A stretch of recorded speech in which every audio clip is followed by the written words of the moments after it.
โตลมหนาวจีเขานอนทง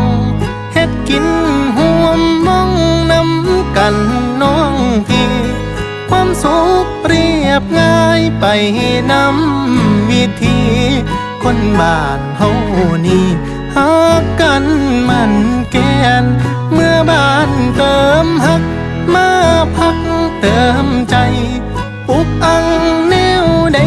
บ้างเบาเป้าแปรคืนเมื่อบานเมื่ออีสานไทยแลนด์คงสุขใจแสนคันแม่นอยู่บ้านเฮาลมหนาวแห่งความคิดฮอ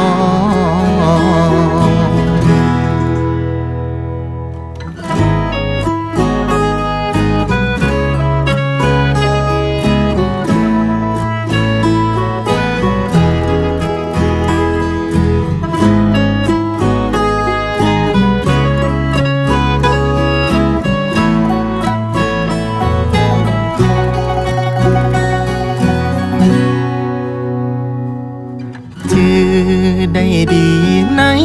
ใจกลิ่นไอหอมใบข้าวส้มก็เข้าเลืองฟึ่ง